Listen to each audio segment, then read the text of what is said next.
just call everyone's attention to it.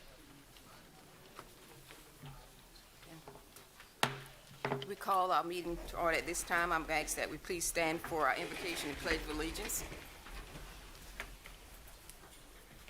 To the Creator of the heavens and the earth, we thank you for another day. We thank you for another opportunity to serve. We ask you to please be with us. We know that there's nothing that we've done that has called upon you to give us this honor of another day of what we call life. So we thank you for your presence. We ask that your presence guide us in all the decisions that we make, because you're all seeing, you're all knowing, and we only know in part. So we thank you for your presence this day, and we ask for you to please have your way. Amen. I pledge allegiance to the flag of the United States of America and to the republic for which it stands, one nation, under God, indivisible, with liberty and justice for all.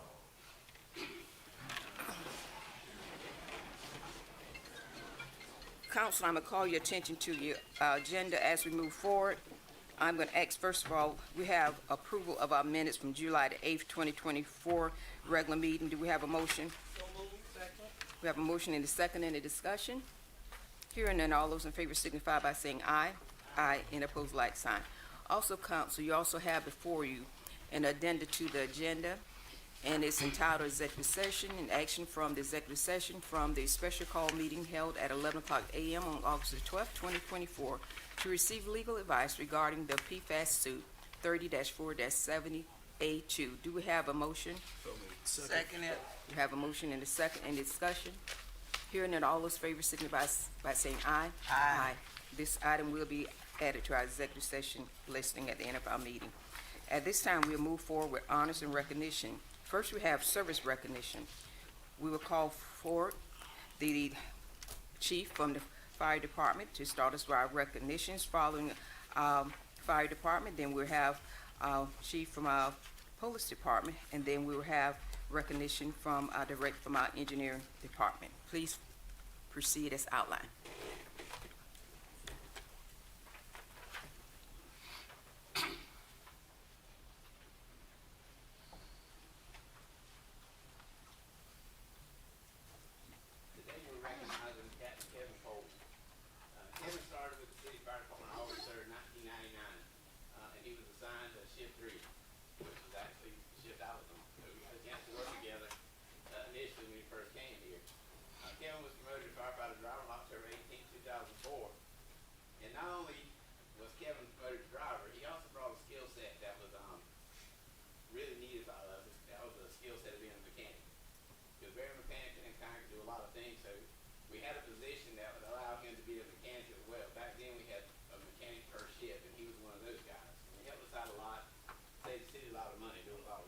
We appreciate that. 10 years later, on December 13th, he was promoted to captain. But his skill set was still needed, so although he was a captain, he still was a mechanic as well on the ship. But of course, those duties required a lot more stuff being a captain, because he was responsible for the station, the engine, and the personnel that was assigned to that for all their training and all those things. Now, we recognized him for 25 years, but also just last Thursday, was it? Thursday, Kevin retired. Yeah, you got it 25 years, so congratulations on 25 years, and now congratulations on retirement. So we were so glad that he's meet this point in his life, he can do that. 25 years of service is a good long time, and being able to do that with the help that he still has and all that's a good thing. I'm very proud for him.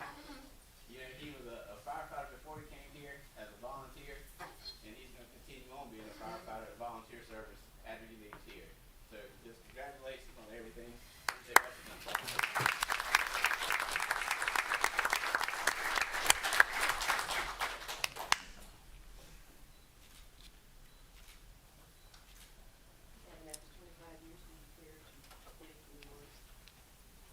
I loved it.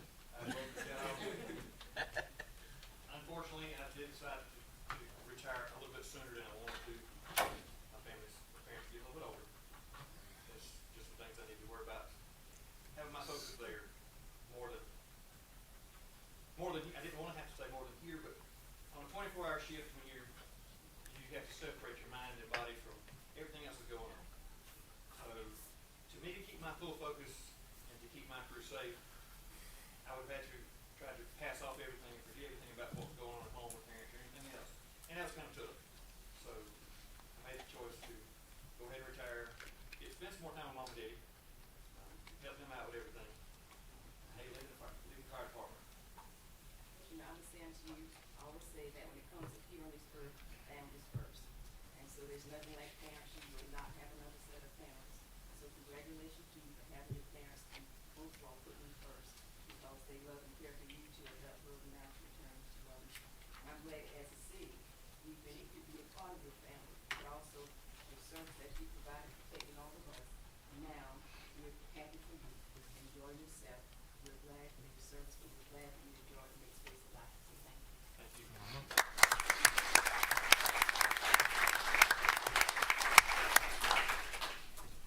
Next on the agenda will be our chief poet.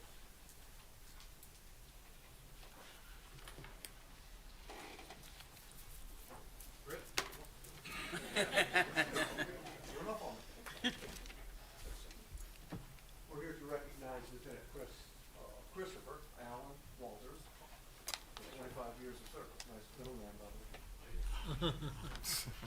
Lieutenant Chris Walters began his employment with the city of Florence in August of 1999.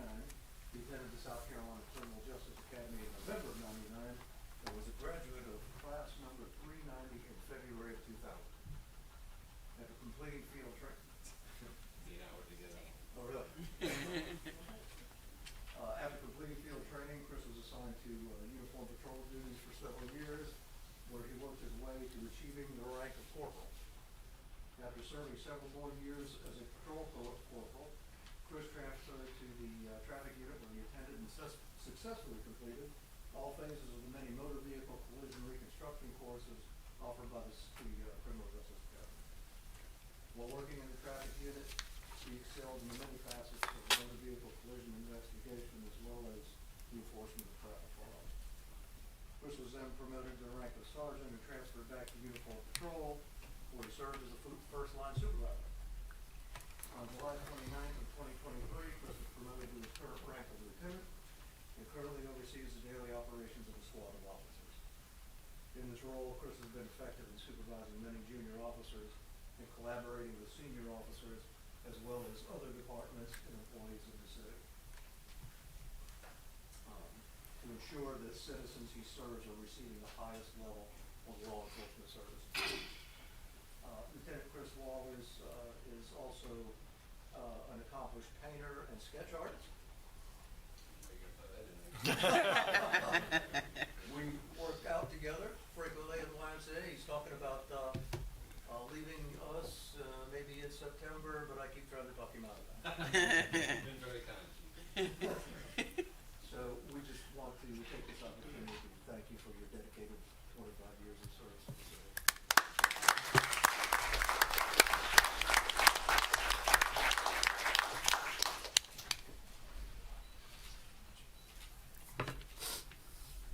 We'll hold up on your retirement speech since you're not quite sure on, chief works matter. Are you 25 years and 30 something? Oh, good. I had no idea that was opportunity. First of all, my journey has been interesting. As a cop, we need a lot of backing, and it comes from God first. In the early part of my career, I didn't have that. In my journey of faith, I found that. And so I need to thank God first for always having his hand on me, even when I didn't recognize him. Thank you, Assembly Director. She's been there every shift, every day. That's my wife, Jennifer. And the two little ones, well, there'll always be little ones in my mind. They put up with it too, my children, Elliot and Connor. Thank you to Chief Heidler. He's a super leader. He really is. I'm not saying he's standing here. And Captain Ford over there, he's been a buddy. He's been a mentor. He's been wonderful. He's one of the best cops this city has. So I'm looking forward to seeing what happens next. 25 years, kind of went like that. And sometimes I look back. It's easy another 25. If you listen to him the whole time I've been on the street in one capacity or the other, this belt is a number on your back. So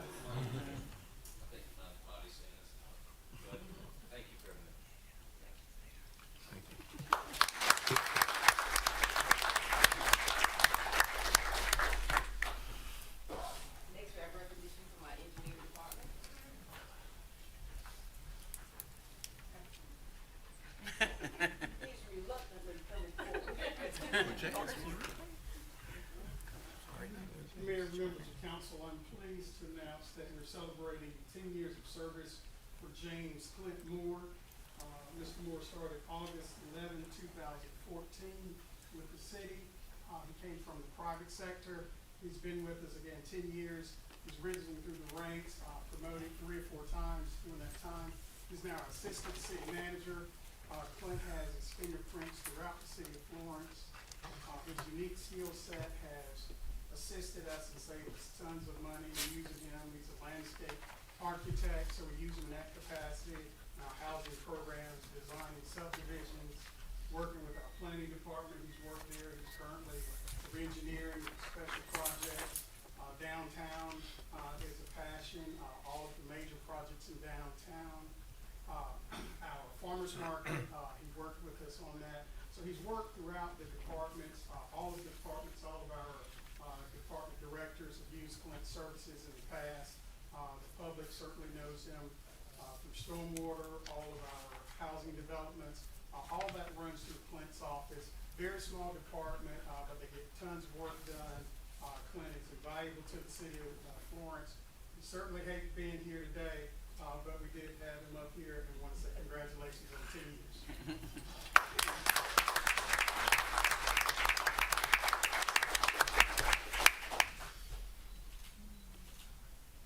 And I know before Clint leaves, he came in 2011, I came in 2010.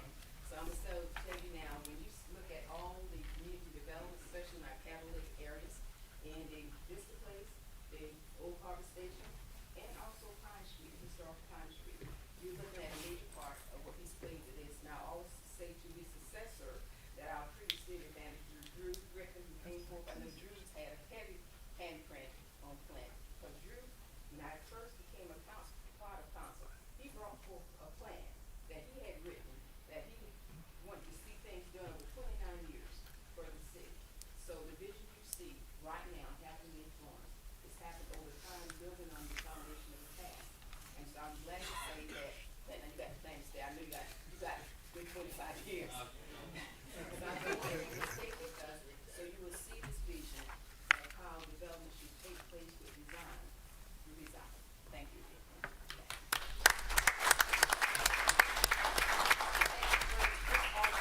This officer is back here. Please, would you bring him forward? I know he came to celebrate, so please bring him forward. I want y'all to meet one of the team at office. Please bring him forward, if you don't mind, and take the time and introduce him. I want y'all to see some of the things that's happening with the city and the county working together. Hey everybody. My name's Riley Prosser. I'm an investigator with the Sheriff's Office here in Florence. Also had the pleasure of being a canine handler for Canine Bono here. He's trained in explosive detection. We serve obviously the city and county, and we actually serve neighboring agencies. We travel to coastal, different stadiums, assisting other agencies, making sure that there's no explosive threat to anybody that harm anybody there. He's been with the agency about 3 years. He'll be 5 in December, and as you can tell, he's shaking to be for here to work. He sees new places, new people. To him, it's a game. He just wants to work and get his toys. So, I see him minding, that's what he's doing. Thank you. Thank you. I know we came to celebrate the officers, so I want to make sure we got the education.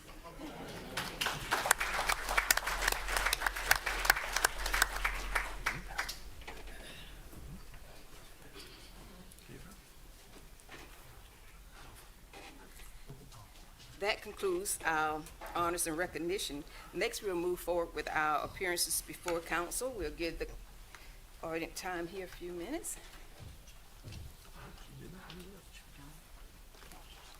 So at this time, we'll move forward with appearances before council. And each person who will give notice to speak may be limited to 5 minutes presentation at the discretion of the presiding officer. The City of Florence Ordinance Section 2-24H. So I will ask that each presentation or presenter, please limit your presentations to 5 minutes. So next, we have first Mr. Charlie Barreneau from the Field Service Management for the Municipal Association of South Carolina to present the 2024 Municipal Association Achievement Award.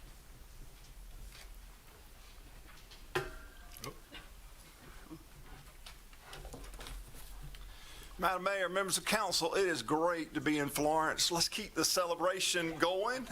It's great to celebrate with you. Back in July at the Municipal Association's annual meeting, Mayor, on behalf of the city of Florence, you accepted an achievement award for your sports tourism project. And so we're here today to celebrate that for the team locally. All of council, as a former city manager, I know how much these celebrations just are so important.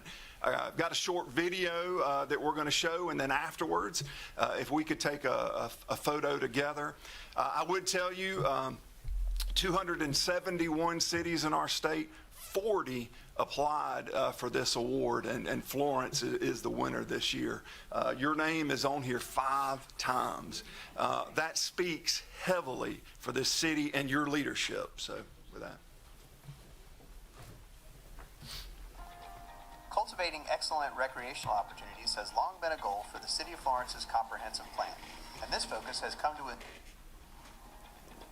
economic development category, the Joseph P. Riley Jr. Award, the City of Florence. Cultivating excellent recreational opportunities has long been a goal for the City of Florence's comprehensive plan, and this focus has come to include sports tourism as well, allowing the community to invest in itself as a vibrant economic hub. We certainly didn't get here overnight. We started over 30 years ago in the sports tourism industry. We started small and we gradually scaled up. As the interest was there, we had to get buy-in from business and industry and show that it was a win-win for us all. Florence's expanding slate of sports facilities, drawing people from across the region and even the nation, now includes the 30-court Dr. Eddie Floyd Tennis Center, the 14-field Florence Soccer Complex, and the multi-purpose Freedom Florence Recreation Complex. The newest facility, the Florence Sports Complex, is home to Carolina Bank Field, where the Coastal Plain League baseball team, the Florence Flamingos, play, as well as 5 Little League fields, a high school baseball field, and a collegiate-level track. The city used installment and hospitality revenue bonds to fund the approximately $35.6 million in construction cost of its newest facilities. Land donations came from the Doctors Bruce and Lee Foundation and the philanthropist Dr. Edward Floyd. I think about how it affects the quality of life for our citizens. I believe that when you have a healthy economic, community, it's very important because therefore we have citizens here who enjoy living here, working here, and playing here. So it affects our quality of life as well as economic development. The facilities, spread among the city's neighborhoods and commercial districts, have easy interstate highway access and trail system connections. These facilities had multi-purpose when they were built. They were for our citizens for our recreation programs, to provide quality of life, and at the same time, the economic impact that the industry of sports tourism has. It is definitely a hard balancing act. I work very closely in the position I am, working with our league boards, working with our local leagues, and bringing in sports tourism events. So I have the calendar in front of me at all times, and we're always making sure that our local citizens are taken care of, that our leagues, our baseball leagues and basketball leagues and softball leagues and soccer are able to get their games in, and we can provide that for our youth in the community. And at the same time, as we book tournaments, knowing how we can move those around the calendar in the best dates and working very closely with them. In 2022, Florence saw a $12.2 million economic impact of sports tourism compared to $8.2 million in 2018. More recently, the 2023 Florence Cup alone brought more than 11,000 unique visitors to the Florence Soccer Complex. Hospitality revenues generated by sports tourism exceeded the projected $5.8 million in the 2023 fiscal year. Planning for future expansions at every step, the city now aims to solidify its status as a premier sports destination with a 4-field multi-purpose complex and an expansion of the 3-court Pearl Moore Basketball Center with an arena-style facility.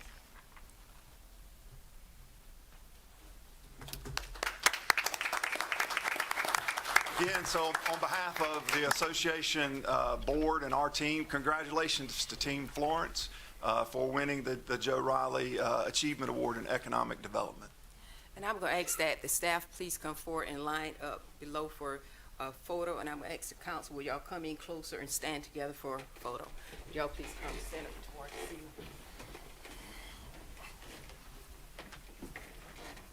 Staff's not moving.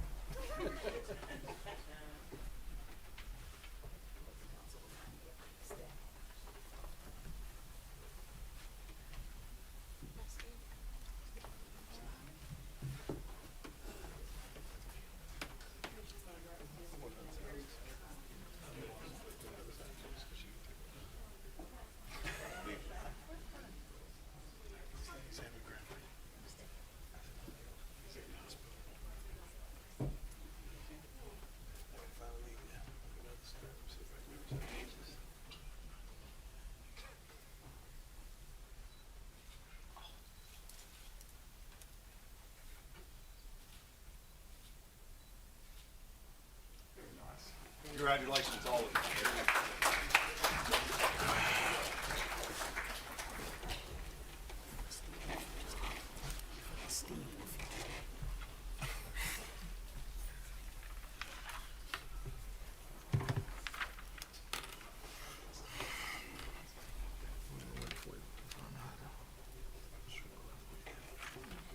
And we're going to proceed with our appearances before council, but if there's no objections, when we complete our appearances before council, I'm going to ask that we move our resolution up so that those who are present to receive resolutions can receive those before we enter into the business of this council. Is there any objections? Hearing none, the agenda has been modified. So next we have appearing before council, Mr. Don Strickland, the Executive Director for PDRTA, to provide an update on PDRTA. Mr. Strickland, please come forward. Thank you, Mayor, members of council, administration, and general public, Florence citizens. I want to start off also with a quick video, and then we'll try to beat this timer after that.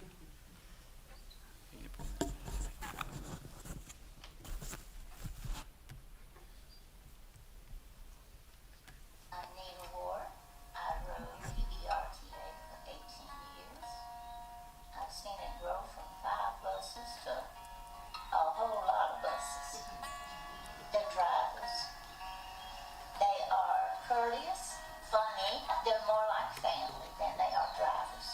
I would ride the Francis Marion bus to get to town. They got me where I needed to go. You can go anywhere on the bus. I couldn't have done living in town without it. It got me to doctors and to grocery stores and shopping and seeing friends. The routes grew with me. And as soon as I realized there was a bus right down the street from me, I said, I can do this all on my own. And I have. I'm thankful for the years that it was right there, right down the street from me, that I could ride it and do things for myself.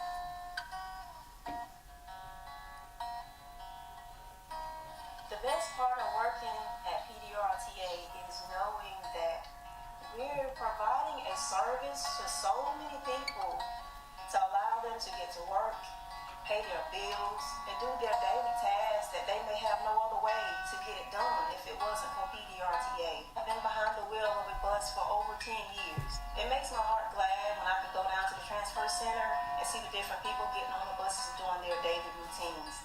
I think PDRTA is a great asset to so many people. But what motivates me the most? Everybody's situation is different, but my situation was a big motivator to me. From where I came from to where I am now, I'm grateful to be a part of PDRTA. I'm going to cut this one off. Stop the clock. I'm just checking. We can give you grace for the time period where you had to start your video and everything.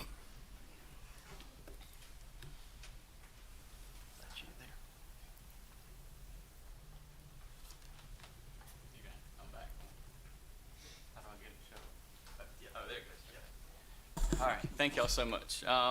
So that's part of our kind of why ride, why drive, and then also why partner campaign we're working on at PDRTA. So there's going to be more of that throughout social media and other places, but it really does tell a story.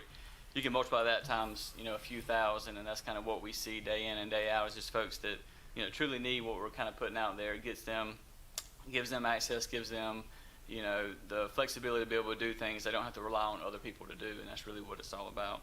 So I am going to run through this pretty quickly, but this is our 50th year at PDRTA. I've been there for 16 of those 50, and it really has been great. It hadn't always been great, lots of ups and downs, but really just doing really wonderful things over the past 5 or 6 years with the growth, and that's kind of what I want to come share a little bit about today. So it all started in 1974. First RTA in South Carolina was established, obviously over 3,500 square miles, the largest in South Carolina. We were actually the largest in the country for a while, but the third largest currently with the amount of square miles, not the amount of service we're providing, but the location itself. I'm going to run through some of these and not cover all of them, but in the spirit of Olympics, we did transport a lot of folks in 1996 to Atlanta from this area, this region, along from the coast and the Florence region. So just been involved with doing a lot of different things. 2017, the current Florence Transit System Center opened downtown Florence over at Darlington and Irby Street, and it's been going well. We're pretty much about maxed out what we can do there, but obviously we appreciate the city and the partnership to be able to make that happen several years ago. Little downtown shuttle we operate now is doing about 3,000 trips a month just in downtown area.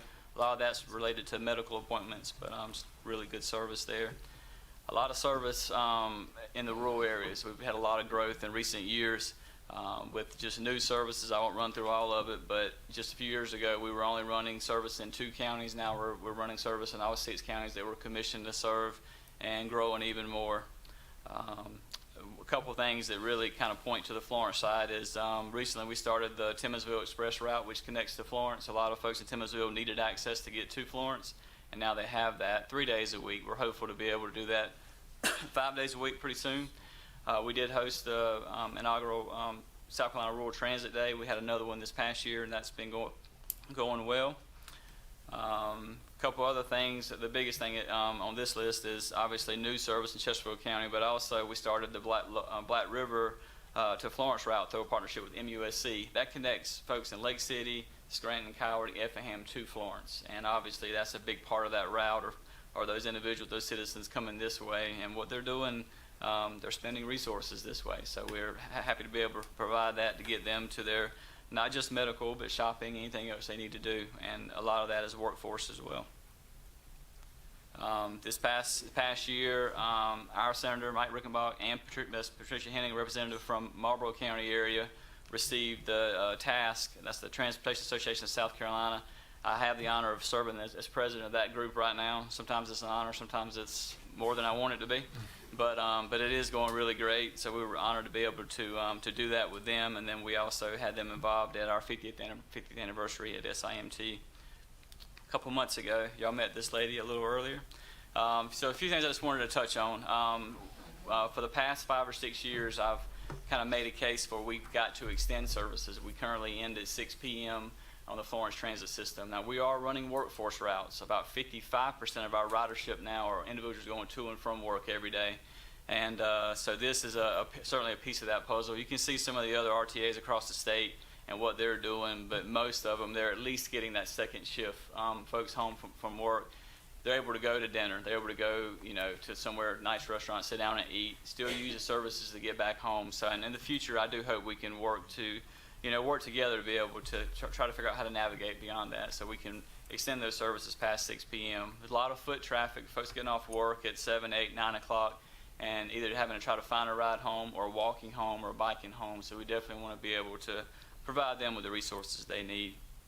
And that's for another day, another conversation. We're currently working with Florence County. I certainly thank them for being able to help us initiate a full-blown transit study for this region, and so that's going really well. We're into a lot of the conversations, a lot of the data entry, data work, but I won't list all this, but you can see that we've got quite a few different items on this list that we're trying to cover within this transit study, and I'm really excited about potentially next spring being able to bring that before you all to kind of share what the results are, and I think it's going to be really eye-opening with the economic impact and kind of where we're headed. I won't touch on all this, but we do a lot of healthcare, a lot of workforce. I mentioned 55% of everyone that steps on the buses an hour going to and from work. And then the education piece is key. We're working with Francis Marion, Florence Johnson Tech. We're doing the teen shuttle for our high schools, middle schools here in Florence to Barnes Street. We have paid internship programs in place, so we're looking to deploy those things throughout our region, not just in those areas where they currently are, but a lot of really good things going on in our world right now. This is part of. Mr. Strickland, I'm going to ask you to close up in the next 2 minutes. We'll do it. Thank you, ma'am. So this last slide, this slide is important. Maybe not quite the last one, but passenger miles this is revenue miles. Our passenger miles exceed 10 million right now in our service area, but revenue miles are close to 1.4 million. And our passenger trips, last month we did 37,300 passenger trips last month. So it's a lot of folks stepping on the buses and moving around. But we're projected about 445,000 this calendar year, which is about a 20% increase over last year. Won't dive into this one. this is back to kind of how we're funded. We're a political subdivision of the state, but 68% of what we do is covered on the federal level. Small portion comes from the state. I won't have time to read all this, but basically the local match is really what's critical for us to be able to have access to federal funding. And I think the city for the past 5 or 6 years, kind of where we've been, I know we've got some work to do as far as trying to find a dedicated revenue stream beyond kind of where we are today. But I'm excited about that possibility. Won't go through all this. That's the PDRTA family. So in all, services are going well. A lot of growth, a lot of connectivity from the Pamplico, Johnsonville, Timminsville, Darlington to Florence, Lower Florence County to Florence, and we know we need more of that. One thing we're not doing a lot of now is demand response service in Florence County. We are doing that in other counties, and that's where they call the day before to schedule rides. So the transit study is going to tell us a lot more about that and kind of what those needs are. So I know I'm out of time, but happy to answer any questions you may have. Appreciate the opportunity. We're going to thank you for appearing before us, and we will invite you back. If you want to come back again, we appreciate it as you have more updates. But one of the things that you stated, I do want to acknowledge Ms. Victoria Nash, who's sitting in the audience as a part of the transportation to Barnes Street, as a part of the Mayor's Youth Initiative. When we thought about doing this, and I reached out to her, and she gladly coordinated with you to get that. So I want to thank you especially for that, bringing that youth ridership into it, and so the public will know from these schools that transportation is a free transportation, that they can come from school to Barnes Street to activities. So thank you, Ms. Nash, for coordinating that for you, and thank you, Don, for all that you're doing. Please come back in the future with us another update. We appreciate it more frequently. That way we can get thank you, Don. All right, thank you. So next we'll move forward with our agenda. Next on our agenda, we do have Mr. Gerard Moultrie to speak to the council regarding the boards and commission. I'm not sure if I'm overlooking him, but I do not see Mr. Moultrie at this time. So at this time, we will move forward. Next, we have on our agenda Ms. Connie Waters to speak to the council regarding dog parks in the city of Florence. Ms. Waters, please come forward. Thank you. Thank you for having me. I have my sister here who's my prop girl. And also may introduce again Bono and his handler and partner, Investigator Prosser from the Florence County Sheriff's Department. Bono is a Belgian Malinois that was born in Poland. He has trained in the Army, Air Force, U.S. Marshals, the FBI, and Homeland Security. He has been with the Sheriff's Office 3 years. I will get back to Bono and Investigator Riley in just a minute. Would you mind saying what you're going to California for next week? They are being honored nationwide. Yeah, I'm Sergeant Dean with the Florence County Sheriff's Office. I'm going to ask that you come forward. Sergeant, could you come forward so they can see you on camera, please? I'm Sergeant Bean with the Florence County Sheriff's Office, and I actually worked for the city about 9.5 years before I went to the Sheriff's Office. So, right at about 29 years in law enforcement. But I am the supervisor over the Violent Street Crimes Task Force, which we are going to California next week in reference to getting a national certification for a street crimes unit of the year. And that is team members from the Florence Police Department and the Florence County Sheriff's Office that we combine, work together, and actually go hit the high crime areas. Thank you. Thank you. Thank you. So I thought that was worth letting him speak, and he told me about that yesterday on the phone. I was originally coming to speak about Florence's need for one or more dog parks. I was very pleased to find out that our great city has 3 dog parks proposed. I would like very much to speak at length to those in charge about the locations and sizes of these parks at another time. 3,000 square feet is going to be way too small, and every one of the city parks has plenty of room for a nicely laid out dog park, in my opinion. Now back to Bono and Investigator Riley. My idea for the biggest, most beautiful, and most distinguished and sought after dog park is one that will honor fallen, retired law enforcement canines. I have shared this vision with Corporal McKenzie of the Florence City Police, Steve Perry from the U.S. Marshal's Office, and Sergeant Bean of the Florence County Sheriff's Office. They have all shown great support in making a huge dog park in honor and memory of the fallen and retired law enforcement dogs. A few weeks ago, I was reading an article about a sled dog that was killed in the line of duty. Yes, I thought about the sacrifice that hero made and how devastated his handler must have been, and probably still is.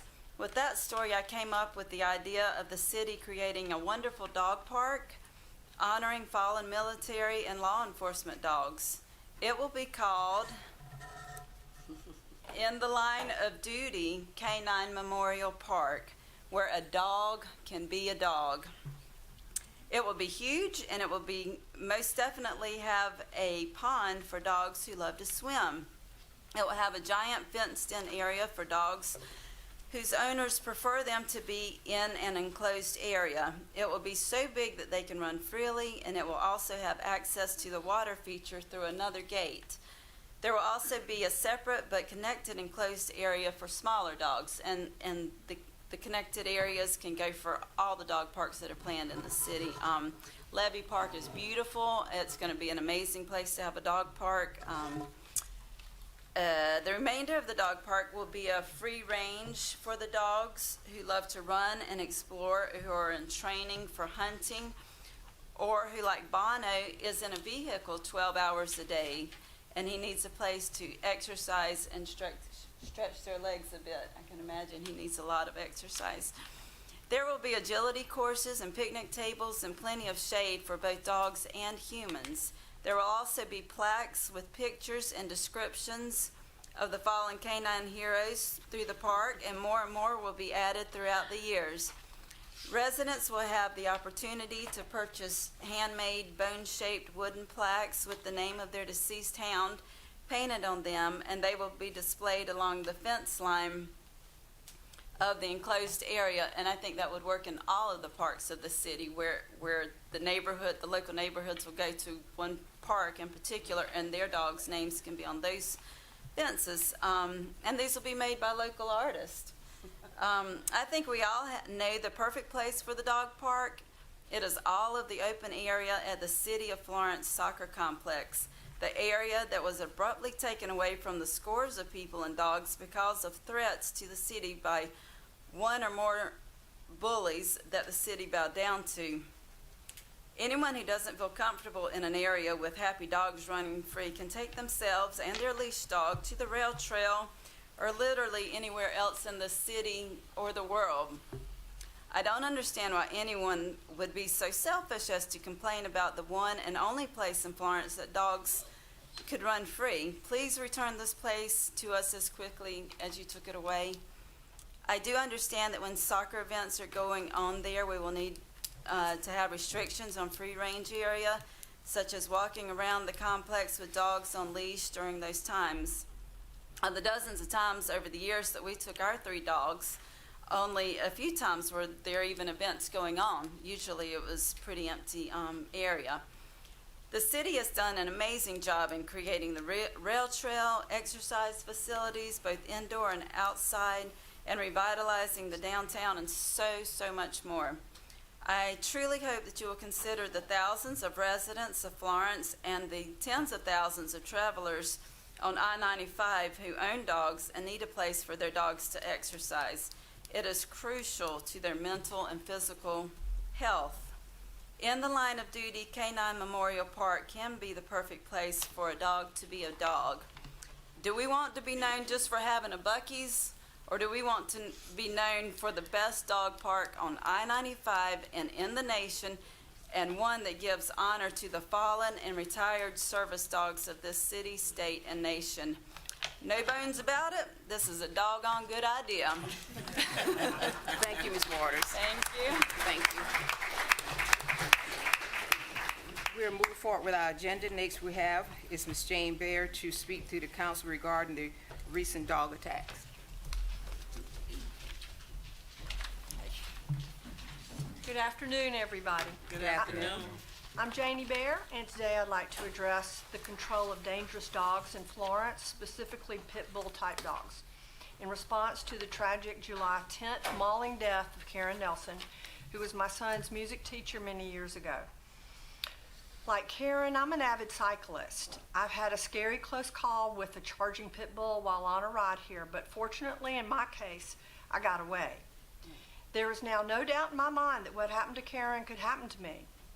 Because of this and because of several pit bulls near my house who have acted very aggressively towards me and my dog while we were out walking, I now arm myself while riding and walking. I'm really sorry that it has come to this. This is not the kind of world I want to live in, but it's a reality. Before I go any further, I want you to know that I'm a dog lover and I've never been harmed by one. As far as my experience with pit bulls go, I'd say about a third of them are benign and friendly. 1/3 are aggressive and hostile, and the middle third seem okay until maybe they're not. The dogs that attacked a 14-month-old child on Twin Church Road last January fell into the last category for me. I would never have guessed by looking at them that they would do such a thing. They look so cute and cuddly to me. So I view pit bulls in the last category as being highly unpredictable. Although a certain amount of pit bulls may be completely benign, I believe that the majority have within them an innate potential for extreme aggression. And the statistics bear me out. Even though the definition of dangerous, vicious dogs has been recently updated by the city, it did not go far enough in saving Karen's life. In my opinion, it's because the people who live in Brigadoon may have been reluctant to call and report the offending pit bull that had been seen chasing walkers, runners, bicyclists, and golf carts in an aggressive manner for many months. I read one report that said the dog had been reported before, but I don't know if it's accurate. The animal should have been wearing a muzzle if it had been deemed dangerous or vicious by authorities, but it wasn't wearing one, leading me to think that it wasn't reported twice. Our ordinances stipulate that a dog needs to be reported twice within 18 months to be deemed dangerous, after which it is required to wear a muzzle. Maybe neighbors didn't want to create friction with the dog's owners by calling the police, or maybe they thought the dog would never really attack someone, because we've been told over and over that pit bulls are loving, docile pets if raised correctly. But whatever the reason, it was not wearing a muzzle on that fateful day, and the unthinkable happened. I think this reporting system is a weak link that needs to be addressed. This is why I'm in favor of breed-specific legislation that will require every owner of a pit bull type dog to register it and then be required to follow certain rules, including wearing a muzzle when in public at all times. The UK just implemented a ban on XL bully dogs, which are a mix of pit bulls and English and American boxers, that will allow people to keep their dogs as long as they register them in order to get a certificate of exemption from the government. Please refer to the handout sheet I provided, and I think she's going to email you that later. It outlines rules for this ban. For more complete information, please refer to the websites I also provided. I think it would be a very good model for us to follow here. I should point out that the fines and punishments for not registering your banned dog are severe there and are therefore a very strong motivator for people to comply with the new rules. Thus far in England, over 65,000 people, owners of these bully dogs, have applied for a certificate of exemption, so it seems to be working. Only if your dog is unregistered is it really banned, and as such can be confiscated, among other penalties. One of the most important stipulations is that your bully dog must be neutered, ensuring that the breed will eventually die out in 10 to 15 years and will therefore no longer be able to maul someone to death every 2 weeks, as was happening there. Here in the U.S., someone is also fatally mauled by a pit bull about every 2 weeks, interestingly enough. Wearing a muzzle while in public is another very important stipulation for bully dogs in England, and this applies to all of them across the board with no exceptions, without anyone having to report them first. It should also be said that the UK is cracking down on the backyard breeders of pit bull type dogs, which is badly needed to be done here also. I think the plan they've come up with in the UK is proactive rather than reactive. The latter is what I think we now have in Florence regarding the labeling of a dog as being dangerous after the fact.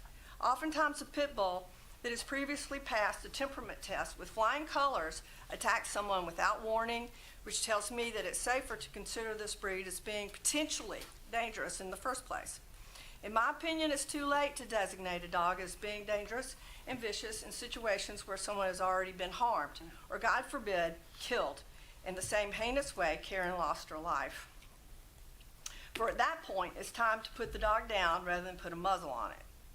The sheer number of pit bull attacks in the U.S. is hard to ignore. And in case you didn't know about it, pit bulls have killed another person besides Karen Nelson in the PD. A couple of years ago, a little girl in Timmonsville was fatally mauled by pit bulls. And there may be other cases I don't know about. While researching pit bull attacks in South Carolina alone, I was very surprised at not only the number of them, but at how terrible they were. And then please refer to the information I sent you. These factual sites, which include hard data and news reports, are listed, and I urge you to take a look at them. What other things besides cyclists, who many pit bulls view as being prey, have triggered fatal pit bull attacks? A baby and a bouncer, a boy dribbling his basketball in his driveway, a baby crying, a person out for a walk. As I'm sure you all know, Karen Nelson, the beloved music teacher at All Saints Episcopal Elementary School, had just left her driveway and had gone less than 30 feet when the offending pit bull overpowered his owner, broke free from his leash, and charged at Karen, knocking her off her bicycle, and then proceeded to maul her for a full 10 to 15 minutes, while the owner tried frantically to get the dog off of her. Finally, the male owner had to come from his house around the corner to pull the dog off. Karen was later pronounced dead at the hospital. I hate to think what she went through in that length of time. And Ms. Bear, I'm going to ask that you, All right, I have one more short paragraph. all right, thank you. Okay. I think that maulings like this will definitely keep happening in places where pit bulls are unregulated. The sad truth is that it could happen here again, given our large population of unneutered pit bulls with irresponsible owners who are often in denial about their dog's latent traits and who often let them run free or who underestimate their own ability to keep them under control while on a leash. Karen's case should be a wake-up call. Wanting to prevent just one child from being killed or disfigured for life by a pit bull type of dog should be enough motivation to implement common sense breed-specific legislation. Thank you so much for coming before us today. Thank you. Thank you. We are moving forward on our agenda. Next we have Ms. James Boswell to come speak to the council regarding spade and neuter ordinance and a spade and neuter clinic. Ms. Boswell, thank you for being here. I want to thank the friends of Karen Nelson who came today. I think we were all appalled by what occurred, and certainly I am not here to mitigate what they're proposing, but what I am here is to talk about, it's a multifaceted problem. But first of all, I want to thank the mayor, the city manager, council, and all the city employees for the great job y'all did last week. You know, that storm could have been so much worse than it was, although I will tell you it flooded our rescue horse barn. But, you know, I think y'all all stepped forward, and I know that it was a lot of work to take care of. And I know that I saw police cars around Florence. I know you kept Adam Swindler busy in Public Works. But, you know, it was a community coming together and working together. And I think both Florence and our state have done a wonderful job in times of crisis to pull together to work on a solution. And that's what I'm here today, is to talk about another crisis that's in our community. The Humane Society's been here since the 70s. It's a volunteer organization, and it was established to care for homeless and animals in our community. You know, unfortunately, we have reached a crisis with the pet overpopulation. The statistics really tell a sad story, because in 2023, over 6.5 million animals entered shelters across America. And that's the 4th consecutive year of overpopulation. You know, unfortunately, Florence and South Carolina are no exception to this crisis. You know, the phone rings off the hook literally every day. My phone and the phone at the shelter, and I'm sure the phone at the county. Hallways are filled with temporary crates for animals. You know, there are not enough adoptions to overcome this situation. So many of them we think are strays, but I will tell you that a lot of them are pet owners asking for help with their animals.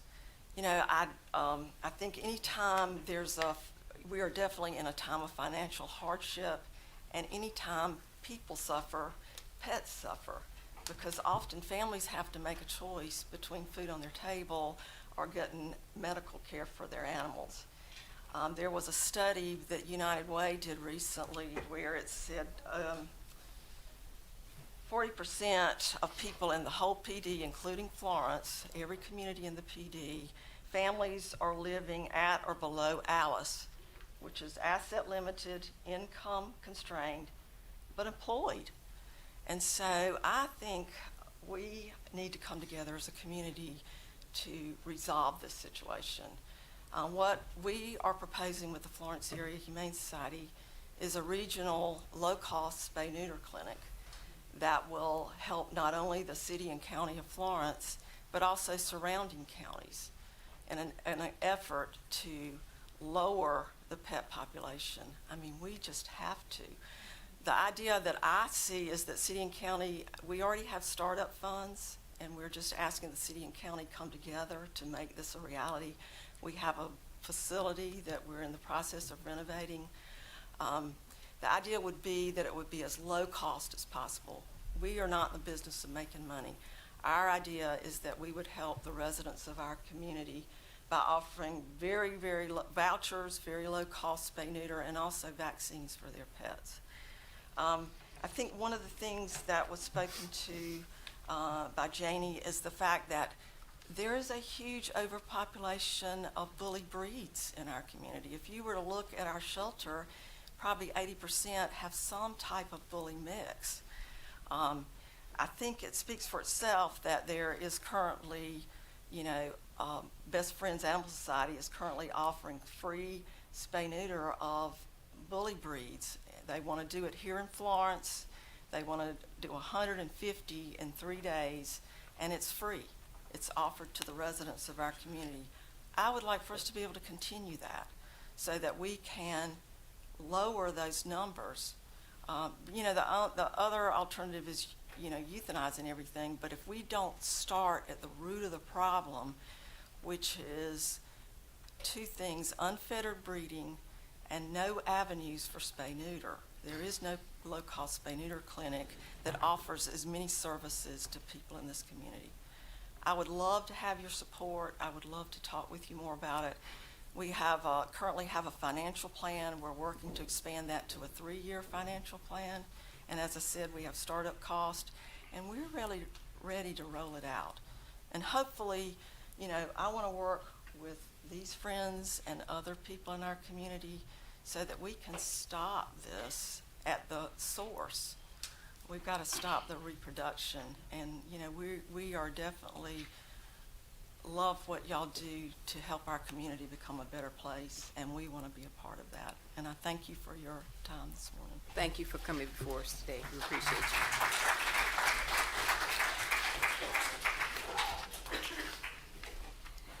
As we move forward with our agenda, we're going to our introductions of resolutions. We want to proceed with resolutions. Okay. Our first resolution will be resolution number 2024-31, a resolution to proclaim August the 4th through the 10th, 2024 as National Healthcare Week in the city of Florence. And I'll ask that resolution be read so the council will know it. Go ahead. Thank you, Mayor and Council. A resolution to proclaim August 4th through 10th, 2024 as National Health Center Week in the city of Florence. Whereas for over 50 years, community health centers have provided high-quality, affordable, comprehensive primary and preventative health care in our nation's underserved communities, delivering value to and having a significant impact on America's healthcare system. And whereas individuals are able to receive patient-focused, comprehensive health care services, including preventative primary care and dental care, case management, behavioral health services, maternal and child care, and enabling services from community-based facilities across the Palmetto State. And whereas in addition to contributing to improved health in our communities, these facilities help lower the cost of health care by reducing inappropriate emergency room and hospital utilization and have a positive impact on the communities they serve. And whereas community health centers continue to prove an effective means of overcoming barriers to healthcare access, including geography, income, and insurance status. And whereas during National Health Center Care Week, we celebrate Hope Health and their vital role in making the Florence community a better place and recognize their dedicated staff, board members, patients, and all those responsible for their continued success and growth. Now therefore be it resolved, the City Council of the City of Florence does hereby proclaim August 4th through 10th, 2024 as National Health Center Week throughout the city and encourage all residents to recognize the important contributions of community health centers in safeguarding the health and improving the quality of life for the residents of the City of Florence. Council, you've heard the reading of the resolution. What is your position? So moved. Second. We have a motion and a second. Any discussion? Hearing none, all those in favor signify by saying aye. Aye. Any opposed, like sign. And I'm gonna come down as one of the board members from.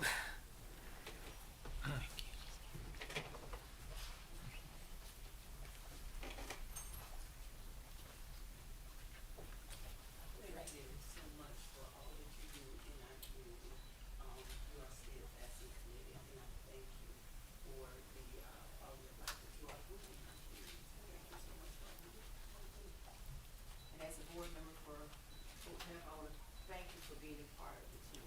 And you've always been so active in the community, so we thank you especially for the part of the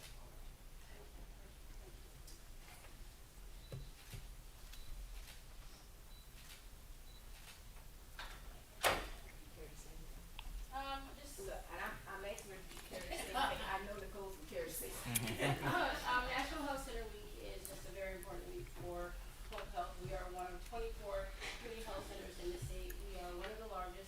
We serve 5 counties, and the majority of our offices are here in Florence County. We see people regardless of their ability to pay. We provide access to care to those who can't get care anywhere else, but we make sure it's quality. Anyone who has insurance or doesn't have insurance or has lack of equitable insurance, we are here for them. So at Hope Health, I am very proud to be an employee here and see the service. We see about 60,000 patients a year, and we provide 32 different services a year. So thank you for this recognition. I'm appreciative to be there at Hope Health and enjoy what we do. Thank you.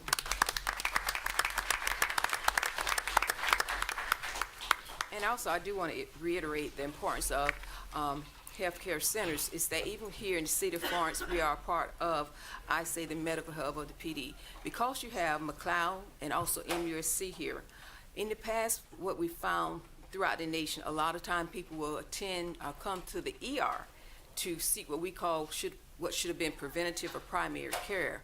So we are glad that Hope Health is here because of these 2 larger medical institutions, they can now send patients to Hope Health and also to Mercy Medicine so that the number of ER visits can be decreased. And by decreasing the number of ER visits, you can also facilitate faster service for those who are really in critical need of care. So thank you again, Nicole, especially for all that you do to make sure that the healthcare system, and I think it's important not only at a local level, I want you to know that she's recognized on a federal level and was recognized in Washington for her personal hard work on behalf of healthcare. So thank you for all that you do. We appreciate you. Next, we have resolution number 2024-32. It's a resolution to recognize August as Black Business Month in the city of Florence. Would you please read the resolution? Whereas Black-owned businesses play an integral role in the economic and cultural fabric of the City of Florence, contributing to the prosperity, diversity, and vibrancy of our community, and whereas Black Business Month was founded in 2004 by journalist John William Templeton and engineer Frederick E. Jordan to acknowledge and appreciate the vital contributions of Black-owned businesses to the economy and to encourage the development and support of Black entrepreneurship.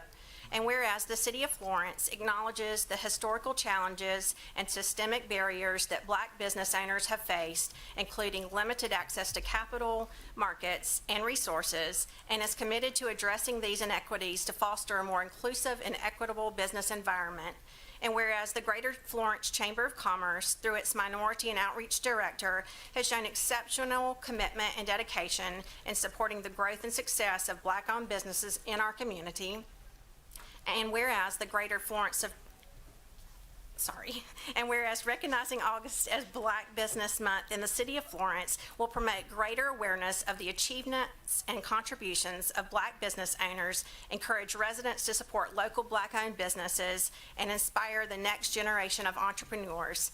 Now therefore be it resolved that the City Council of the City of Florence hereby recognizes August as Black Business Month and encourages all residents to celebrate the contributions of Black-owned businesses in the community. Resolved this 12th day of August, 2024. You've heard the reading of the resolution. What is your position? So moved. We have a motion and a second. Do we have any discussion? Hearing none, all those in favor signify by saying aye. Aye. Any opposed, like sign. Let it reflect that the resolution has passed. And I ask the Councilwoman go forward to present.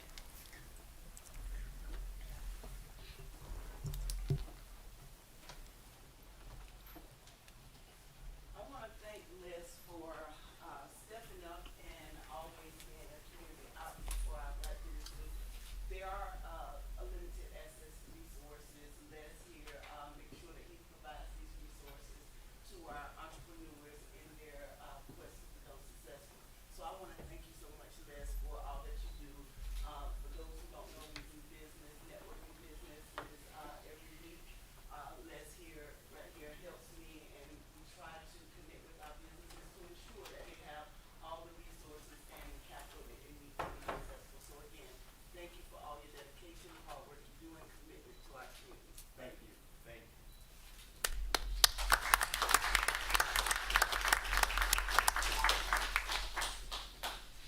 Yes, please, welcome to say some words, Les. Thank you, first of all, Mayor and Council, for your generous consensus on this lovely day. First of all, I want to say that advocacy and help for Black businesses is not just my job, it's my life. It's a part of my life, it's part of who I am, and I was just blessed to be able to step into a position that enabled me to do what I love so and passionate so, and to have the city to stand behind that is such a big deal. Black-owned businesses are a big part of our nation. We're talking about 3.7 million businesses. We're talking about 161,000 with one or more employees. We're talking about billions of dollars in daily revenue. So thank you again, Council. I'm gonna tell a brief story real quick. Another reason why I'm passionate.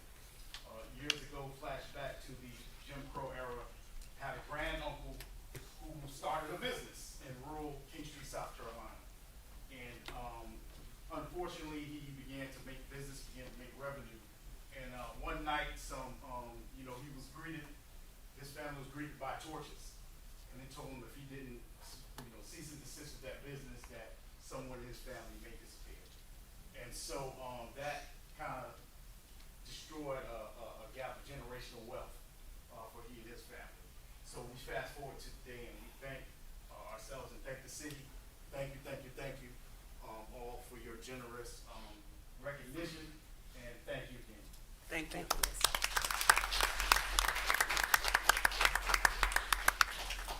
Next, we have resolution number 2024-33, a resolution of recognition of Ms. Ashley Briggs. Can we have a reading of the resolution? A resolution of recognition for Ashley S. Briggs. Whereas Ashley S. Briggs is a graduate of South Florence High School, where she excelled both as an athlete and a student leader, setting a precedent for excellence early in her academic career. And whereas Ms. Briggs holds a master's degree in journalism and public affairs from American University and a bachelor's degree in mass communication from Winthrop University, demonstrating her commitment to academic achievement and professional development in the field of journalism. And whereas Ms. Briggs has served communities with distinction throughout her career, including in Charleston, South Carolina, where she landed her first job as a digital journalist and covered significant local issues in the Low Country community. And whereas Ms. Briggs continued her career progression as a news producer in Columbia, South Carolina, where she became a respected mentor, newsroom leader, and advocate for her colleagues, producing stories that resonated with the Midlands community. And whereas Ms. Briggs' dedication and talent led her to further success in Washington, D.C., where she served as the weekend evening news producer, contributing to multiple special newscasts and earning recognition with 2 Emmy Awards and a Dateline Award from the Washington, D.C. Society of Professional Journalists chapter. And whereas furthering her career, Ms. Briggs has distinguished herself as a highly accomplished news producer at Queen City News in Charlotte, North Carolina, earning recognition for her exceptional contributions to broadcast journalism.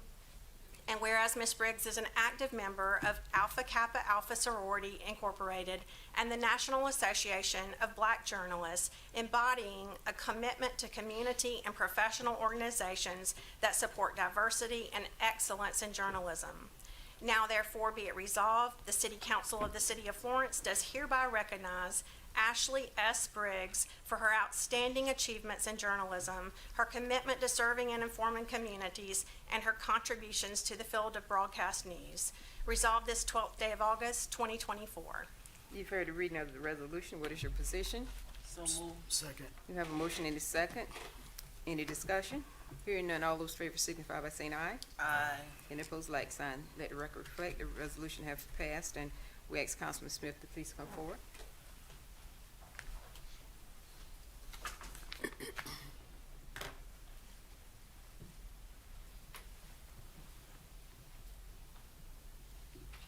Congratulations on the 2 Emmy Awards for journalism and broadcast, and also to all the people who want to be a part. Hopefully we have a good experience and we want to see you.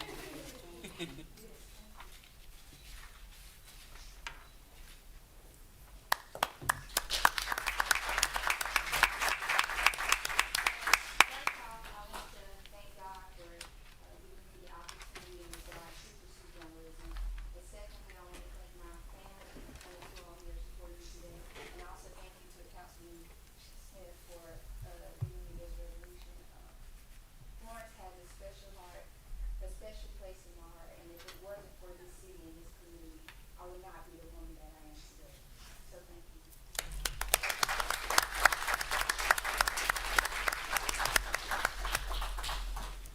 you. Next, we have resolution number 2024-34. It's a resolution certifying buildings as an abandoned building site pursuant to the South Carolina Abandoned Building Revitalization Act, and I'm gonna give them a moment to.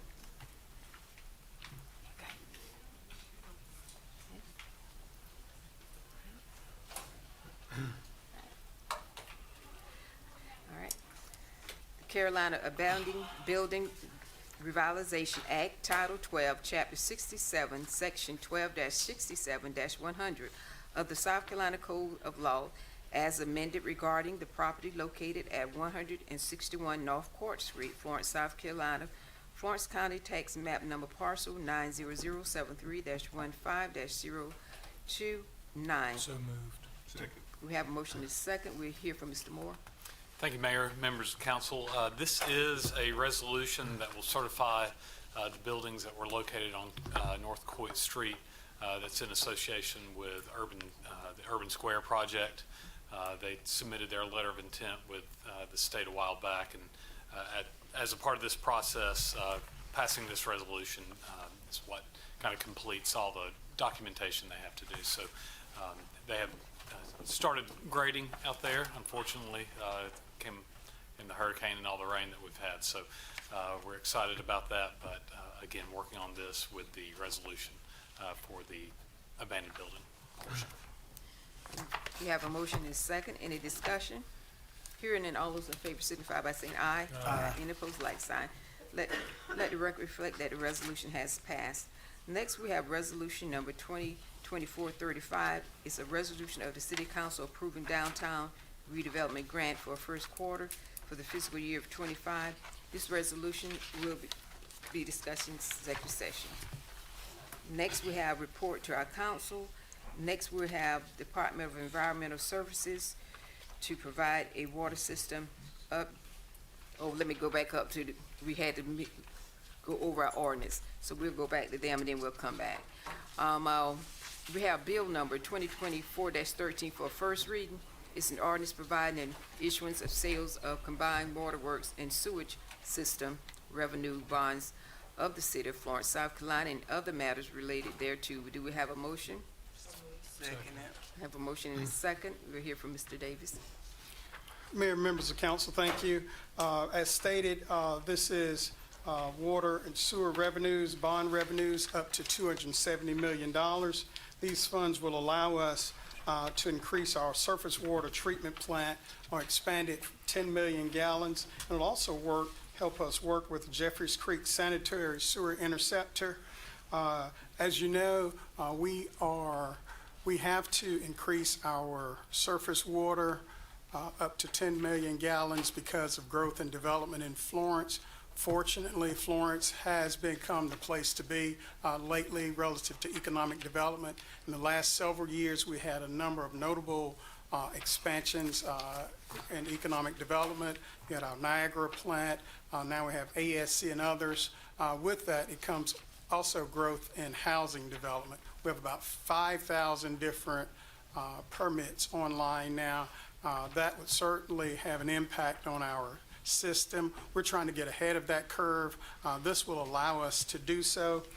Jeffries Creek, that sewer line there, that interceptor line, has long been an issue of concern for staff. We've looked at that as far back as 2011. We continue to look at that project when we expanded with the Timmonsville system in 2014 there. And this will allow us, again, to remove that out of the Jeffries Creek Basin there. A lot of the discharges that we're having there, some of the stormwater issues, we can mitigate those items. Again, the bond is about up to $270 million. We do have First Trine. We'll have Miss Amy Vittner. She's the managing director of First Trine Advisors to go over our financial plan with council, and also remind council that we did present said information to our finance committee that's chaired by Councilman McCall. We also have Councilman Smith and Braddock. This information was presented to the committee on July 31st. Good afternoon. Good afternoon. Thank you, Mayor, City Council, for inviting me here today. As Manager Davis said, we're going to jump into a little bit of background information on the upcoming bond sale and some of the numbers and financial information behind it. So this is a continuation of a discussion we had last summer regarding the various projects and capital improvement plan of the water and sewer system. So just a recap of where we were last year at this time. Back in 2023, the city issued $33.5 million of what was then a $537 million water and sewer plan, $537 million of projects to be funded over a period of 10 years. At that point last year, you also had amended your 10-year rate structure on the utilities to the rate increases that are on the presentation before you there. And this was to accommodate that higher level of borrowing and the cost of the projects that were being contemplated at the time. So you'll see we had some pretty somewhat larger rate increases in the years 2025 through 2028, and then tapering those off in 2029 and 2030. As we fast forward a year, and the projects themselves have been a little bit more scoped out, that CIP has now expanded to $676 million over a 10-year period, and I'll have a breakdown of that in a moment. And so the question before us that was asked of us is, well, can the City of Florence continue to afford this level of funding, this level of projects with the rate structure and the utility rates that were adopted last year?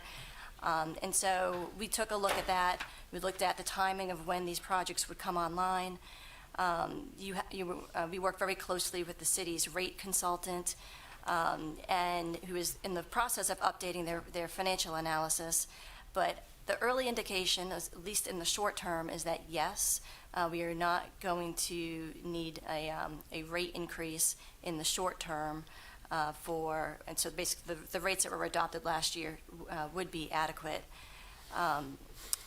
However, looking into the future, when we get to years 2029, 2030, 2031, at that point in time, we may be looking at a rate increase at that point in time. And then, of course, that's also highly dependent on the city's annual operating results. So, so this is something that we'll look closely at year by year to determine, whether additional rate increases may need to be required. Just in terms of what's changed since last year, we have a breakdown. The project costs for Phase 2, which are the surface water treatment plant expansion, the Jeffries Creek Sewer Interceptor, Phase 1, and then the PFAS project. The surface water treatment plant expansion has increased from $143 million to $210 million. And the PFAS project is estimated, the cost has been estimated to increase from $40 million to $50 million. The Jeffries Creek Sewer Interceptor Phase 1 project has not changed. In addition, there are some sources that have been identified.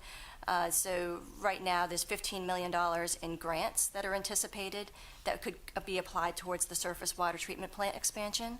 $5 million grant is already in hand, and I believe the city is anticipating that they'll find out about another $10 million in grant money later this year. The city was also able to secure a $24 million SRF loan from the state. So that would be applied to the Jeffries Creek Sewer Interceptor project. And so the balance that we're looking to seek authorization for Phase 2 is $270 million is what we're asking for, but you can see $266 million of projects in total that would be authorized to be issued in one or more phases. And we say that because right now we know that the PFAS is the timing on that. There's some uncertainty around it, so we don't want to have the city borrow funds too early for that. What we're proposing currently is to at least for this next issuance to borrow the difference for the surface water treatment plant expansion and the Jeffries Creek Sewer Interceptor Phase 1. Also looking out into the future, the other large project that's out there is the wastewater management facility expansion, so the expansion of the wastewater facility plant. And that has grown in scope and size and amount from $180 million to $250 million. The timing of that is very much in flux, and I think it's heavily dependent on economic development. So that's just one to keep an eye on there.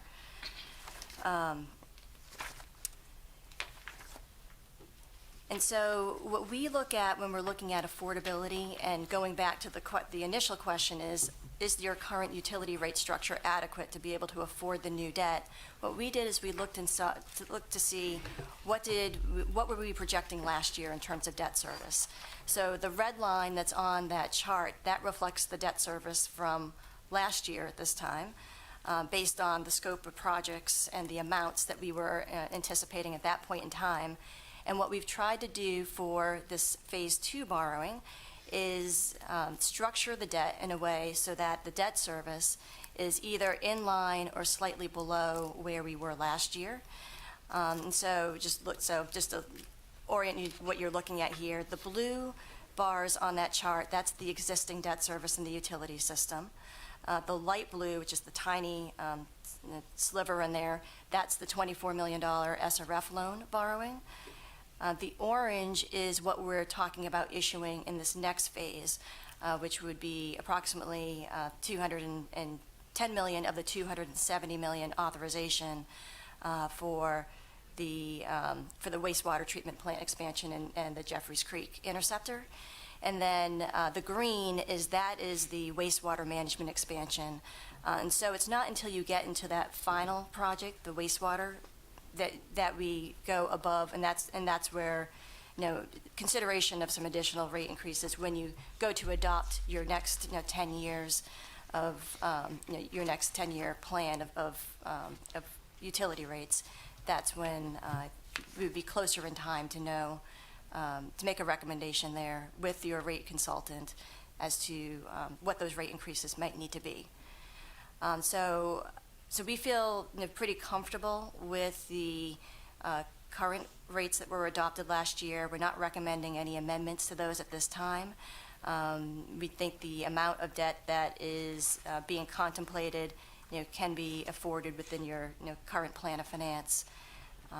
And so I think as we get further out in time, 4 or 5 years from now, we'll be looking at this pretty closely year by year. But I think as we get closer in time to that wastewater, the wastewater plant expansion, that's when we would probably look a little bit more closely at the need to increase rates. So any questions on Any questions plan of at this finance? time? I got one. Chair recognizes Councilwoman Easter Jackson. When will the phase 2 start? I believe and Mr. Hemingway might have that, but I believe the engineering and design phase is almost complete. And so my understanding, it will be later this year. So if we issue the debt in the fall, that should be around the time that construction would start. And you may have a better answer. Yeah, the construction project expansion will start in November, and it'll be for 5 years to complete. Jeffries Creek, we're in final design for the Jeffries Creek project. We'll finish that up in March of next year, and then that'll begin sometime after next spring. Are we expecting any more additional increases? Hopefully, it all depends on what we do when we put out on the projects for bid.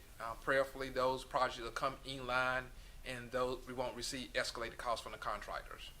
Okay. But if we do, where are we at that point? Because we only doing 270. So will we have any extra money? We are seeking other revenues options, so we are still doing other grant opportunities to assist with both of these projects. So there are still other potential funding opportunities that might be available that we haven't received final notice from yet. That's all my questions. Any other questions? I have a question for clarification. Chair recognizes Councilman McCall. I have a question for clarification for city manager.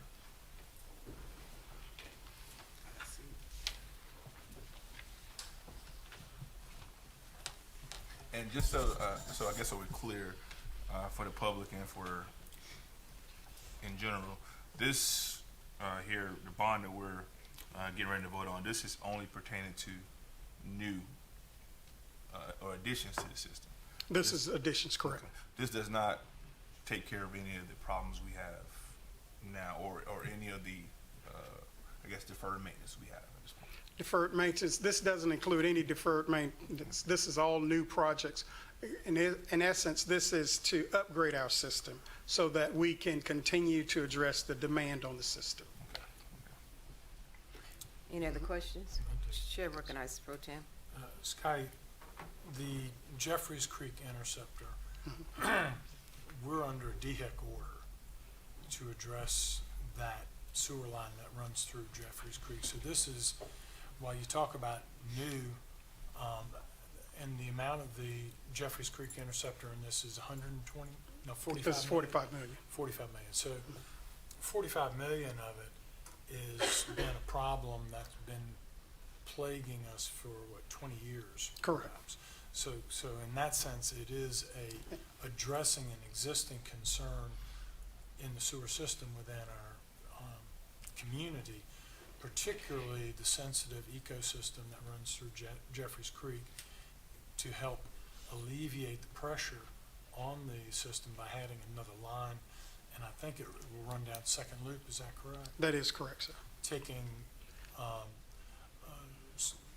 wastewater from the west side of town, instead of running it through Jeffries Creek, creating a new pathway down Second Loop that's underground that'll tie it in at Irby Street, is that correct? That is correct. And so that, while it's a new system, a new line, it's designed to address an ongoing existing problem that I believe we've been under order from DHEC for quite some time on. Yes, yes, and we've been looking at that system, as mentioned, since about 2011 there, and this will certainly get us the ability, the funding to address that issue. And certainly we've heard from the community in that area, particularly Jeffers Creek community in that area, dealing with that issue there. So this would address that issue. And again, if I could, Madam Mayor, to address another question Councilman McCall asked about maintenance on the system. At last council meeting, if you remember, we brought forth some consultant that looked at our system, the complete system, water and sewer, utility system. They acknowledged that we needed about $37.2 million in improvements to the system there and repairs to the system. Staff is trying to address that issue.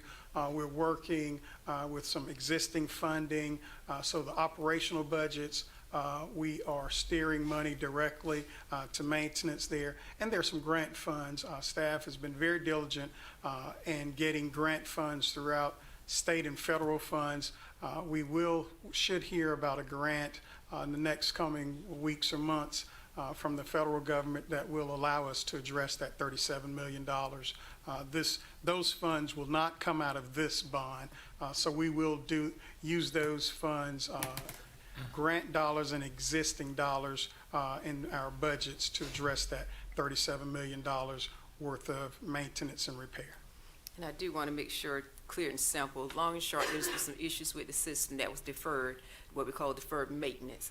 And now that we've done the studies and we see what those deferred maintenance are, we have addressed it in the sense that we're now securing funding, and we are awaiting official approval of some funding that will be federal to address those issues. So it's all just maintenance things that was deferred that we're going to take care of with those funds. And then you're looking at the next step is expansion and upgrade with other future monies. Yes, ma'am. So that's just the long and short for us where we're at. Chair recognizes Councilwoman Barnes.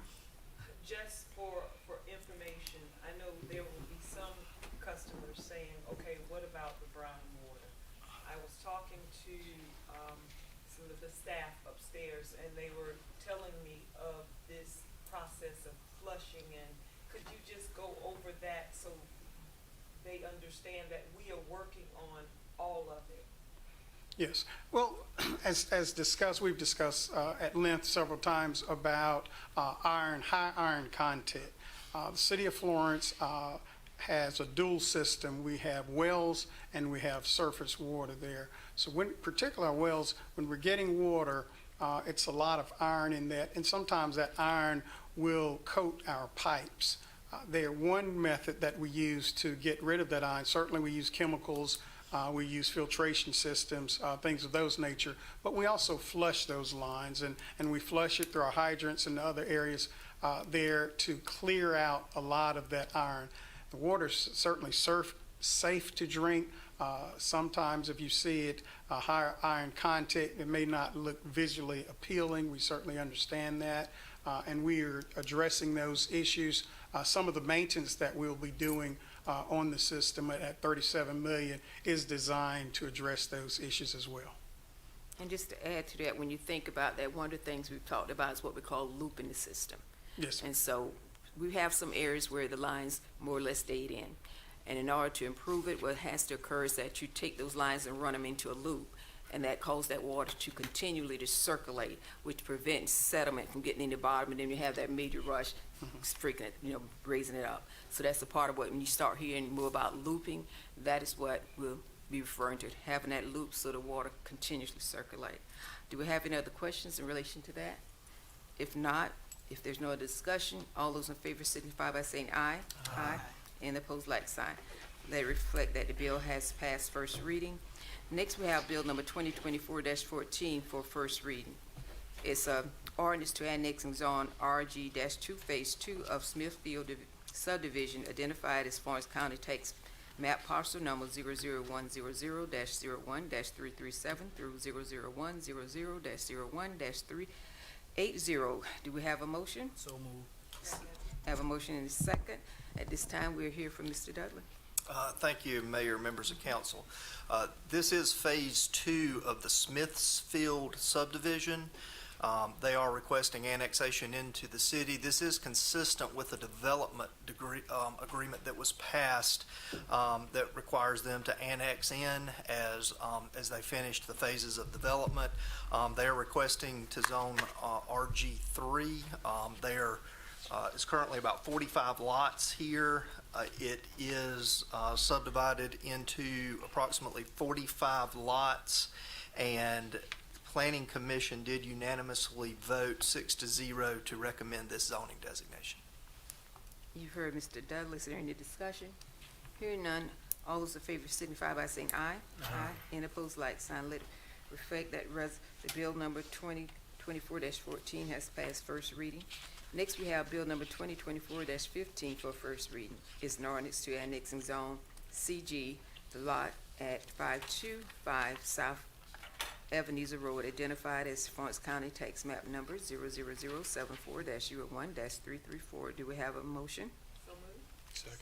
Have a motion and a second. At this time, we'll hear from Mr. Dudley. Thank you, Mayor. This is another annexation request. This one is the current KJ's Market on the corner of Ebenezer and Pine Needles Road. As you can see, the parcel is outlined here.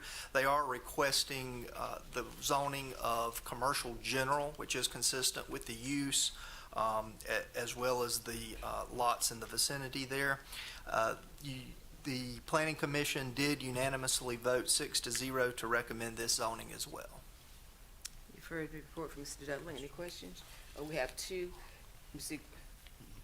Okay, so Councilman Bailey. Can you pop that image back up, please, Chair? Sure. So the area that's coming in is the area with red on either side, correct? That's correct. So essentially the KJ's lot itself there, and not the out parcels. So is the same developer or owner have the out parcels as well? I'm not sure. I'd have to look into that. I could definitely get an update for you on that. Yeah, if you would, to see who owns that property between the KJ's and Ebenezer and Pine Needles. Sure, absolutely. Just to see what their plans are as well. Are there any other discussions? I have a question. Chair recognizes Councilwoman Neesmith Jackson. What is around there that's connected? As you can see, just across the street there, that's part of the Grove Plan development in the blue there, and they are currently inside city limits. So continuity is provided across Pine Needles there. Okay. And so that store is the only one so far that's requesting it? And we don't know why. Do we know why? They requested city services. I believe police protection was one of the primary ones. Okay. And how long has that store been open? Oh, goodness. Quite a while. That's why I was just wondering why not. Okay. Thank you. And also, just to add, they just did a new remodeling and reopening of their store this year. It's during the summer that they redone it. They just upgraded that one. They also remodeled the one that's located off of Pamlico Highway. So the development itself, they're going through doing different things when they're doing. So they're they've got some other stores, one other one that they're looking at to be doing some things too. All right, we've heard the report. We have a motion and a second. All those in favor signify by saying aye. Aye. And opposed, like sign. Let it reflect that the bill has passed first reading. That completes our introduction of ordinance. Next, we'll move forward to report to council. We have report to council, the Department of Environmental Services, to provide a water system update. This is a report. Scotty, do we have them? Are you going? All right. Thank you, Madam Mayor. Again, speaking of our water system, we wanted to give clarity and transparency to our system. We've been working diligently on this system for several years now. At last meeting, we had environmental's engineering firm to talk about the system. Today we have formerly known as DHEC here, Environmental Services, of course, a state agency that monitors all water systems in the city of Florence, and they'll give you a report. Thank you. Thank you. Madam Mayor, council members, thank y'all for inviting us over today. We do appreciate the opportunity to come before you and give you a little bit of update about your system. As you know, the city of Florence does operate a water plant system here, and they also operate the town of Timmonsville. So your last inspection was a satisfactory inspection. Now, these inspections are done out of the Columbia office since it is primarily a surface water facility. Here in the Florence office, we still do groundwater facilities around and throughout the Florence, Chesterfield, Marion, Dillon, and counties, as well as some of the outlying counties as well. So just to give you a little bit of brief rundown about, in case you didn't know, what we look for when we come to do an inspection, I did jot down a few notes for you, and if you have any questions, we'll do that. The first one is everybody always asks us, do we notify you when we come?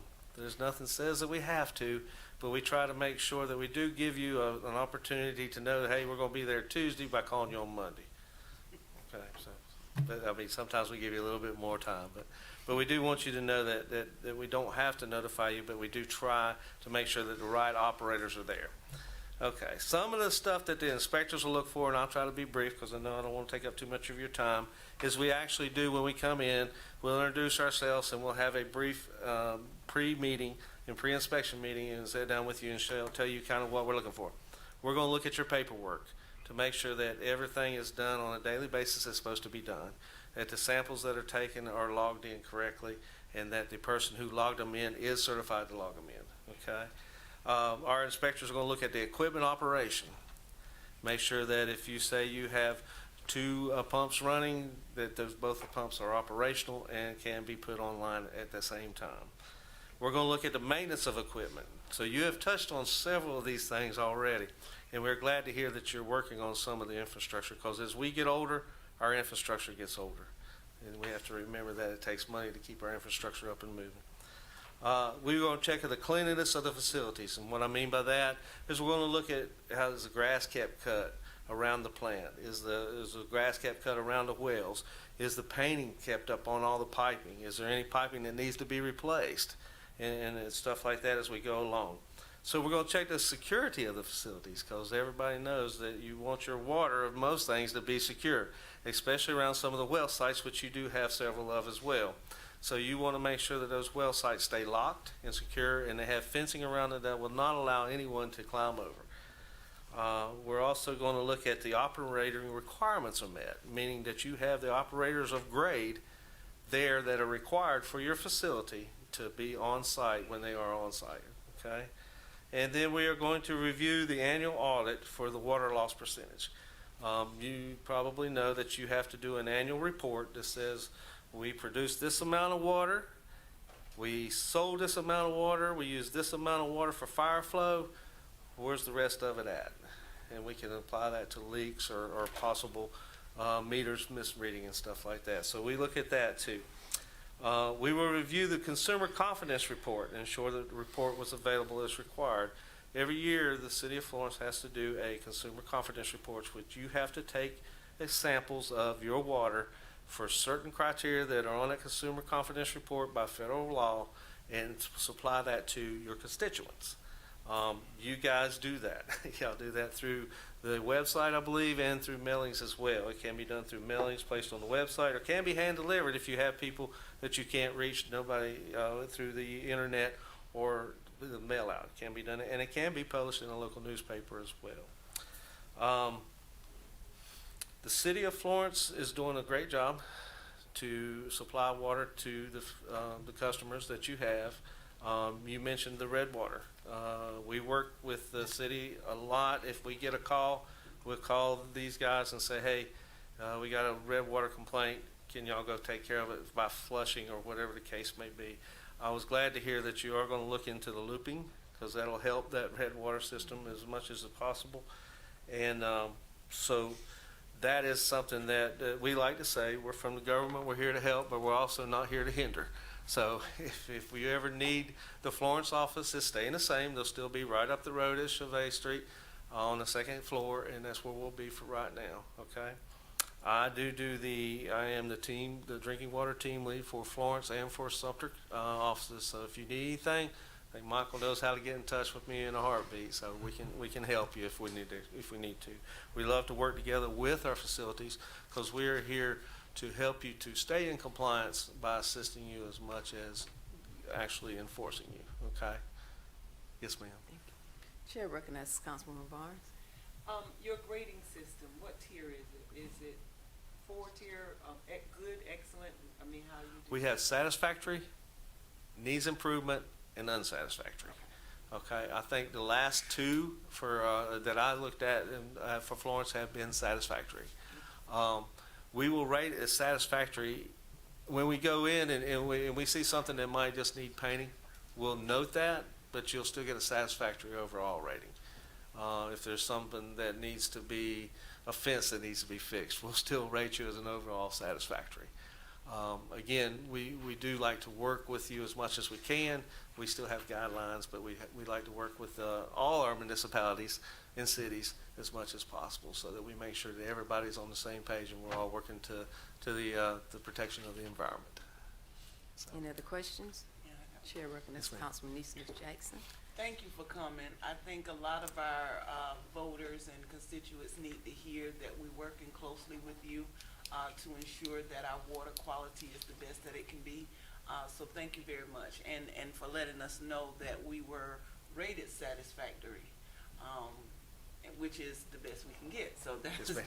yeah. So Yes. that's a good thing to know, and thank you for coming and sharing that with us. Well, thank you for the opportunity. And if there's any questions that you have, you can contact, forgot to introduce myself, I'm David Thompson.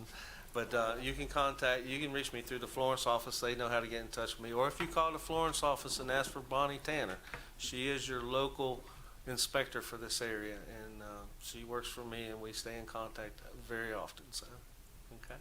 And what did you say the address was here in Florence? It's 145, and I get this wrong. I pronounce it wrong all the time because I'm from Sumter. It's Chavez Street? Chevis. Chevis, yeah. Because when I heard it before, I was like, I told you I get it wrong all the time because, I still say something with a P, so, Thank you, because when I heard the street, I was like, what? Where's Yeah, that? okay.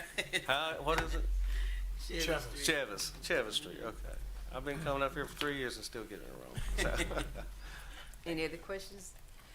Again, it was brief, Mayor. Thank you for having us. We Thank you appreciate so it. much. Thank you. Thank you for that report as well. All right. Next, we'll proceed to report to council from Mayor. I want to, first of all, this, based on the report that we just got, I want to thank all of the staff, but especially to our water utility department. Thank you for all that you do to assure that we have safe drinking water. And so we truly appreciate all the time and effort that's being placed there. So thank you for that. And also I want to thank everyone. As you know, we just came through a time period with Tropical Storm Debbie, who came through, and I'm being a woman of faith. I'm thankful that we were spared some major catastrophic events that some others are experiencing. So my present thoughts are with them. But I would like to thank you to the staff that stayed on call, answering calls, driving around, watching to see how our conditions was, but also for the fast response. When we had trees down, how quickly those trees were taken down. I think Michael needs someone here. Okay. So that's quick response there, y'all. But thank you especially to the staff. I do also want to acknowledge that AccuWeather and also the Weather Channel both came through Florence at that time period, and it was great that we had our local media who was also very on point and making sure our citizens knew where we stood, and also X-Side. Yeah. With X-Side, the fact that people who were signed up were able to receive text messages and alert, that was really good. And also on behalf of our social media effort, and I know that goes into our marketing, especially through Amanda and from our city manager's office. Thank y'all for all that y'all did to make sure our citizens stayed abreast of what was occurring through those storm time period. And also we had the honor of going to Greenville, where we received the award that you just saw from the Municipal Association from the J.P. Raleigh Economic Development Award. So thank you too for the Municipal Association for acknowledgement of the efforts and work that's being done here on the city of Florence. I believe as a city we build on the efforts of the generations or the foundation, the other leadership presented to us. So I would say that this award is built on the fact that the leaders before us had the vision to do the things that they did to position us here today. So thank you to them as well. And also we had the honor of celebrating our second annual PD Youth Day here in Florence, which was well attended. And I would like to acknowledge that from that, we also had organizations that came as far as from Columbia, South Carolina, to be a part of it. And also born out of that, Columbia is now, they want to start doing youth days there. We had a group that came down from the Spartanburg, Greenville area, because I had the honor of being a part of the Furman Leadership Fellowship. And so things that are being done here in Florence are being viewed, not only locally, but throughout our state and on the national level. So I just want to thank everyone for all that each one of us do to make sure the city of Florence is so presentable. But also to our citizens during this time period of the storm, thank you, because one of the things that we do have issue with is things being in our storm water. I think that if you remember back last year, one of the reports showed that we had concrete that had been pouring down in our stormwater system. We had bricks in our stormwater system, things that does not belong there. And I'm going to encourage our citizens so that we can continue to make progress. Be very mindful of the things that we put out around our catch basins. If you have yard debris, please back it up. And I would like to thank the citizens who actually went out and helped clean up the stormwater areas on their own. So I would like to say that Florence is a good place to be, and it's a good time to be in Florence because of things that we all do. So that is my report for this month. I want to simply just thank everyone for the part you each are playing to make the city of Florence a better place. So next we'll move forward with our report from our committees. Next we have a report from the chair of the Business Development Committee. Thank you. The Business Development Committee met on July 25, and we had a conversation following the meeting that was held on the public workshop that was July 11 for the Chevis Street corridor, the Lucas Street corridor, and there was a lot of input on the different design elements that we're going to be looking at. We talked about traffic calming designs. We talked about a number of other strategies on how that corridor that would be essentially from Irby Street all the way out to Highway 52, Cashua, that stretch of Lucas Street there, and how it can be transformed into a very welcoming approach into the city of Florence. When you look at the Cashua-Lucas intersection being so close to I-95. And so extensive amount of conversation was held around that. And then we also had a general discussion on infrastructure-related projects, updates, as well as some trail update discussions that were done at that time. Is there anything further? I think that's basically all that we covered at that time. Thank you for that report. Next, we'll have a report from the Community Development Committee Chair. Thank you, Madam Mayor. Our committee met July 31st, and Councilman Shaquez McCall and myself, staff, we met and talked about the efforts to bring our community together. As we grow as a city, we are excited about growth, but we also want to keep the small town feel, finding ways to bring us together so that we could we're doing a lot of those things now, but going into the various parts and doing those things. Also, we talked about fine-tuning our 5-point plan for crime. We're still tweaking that, and we also talked about railroad quiet zones. We received information on that, and we will look more on that, and I think that was it. That covers all for that. Thank you for that report. Next, we will have a report from the Chair from the Marketing and Public Relations Committee. Yes, Madam Mayor. My question to everyone, have you received your texts? Have you been receiving texts from SI? I get mine. I know when we have water boil advisories, when they lifted. I know everything because I subscribe to SI.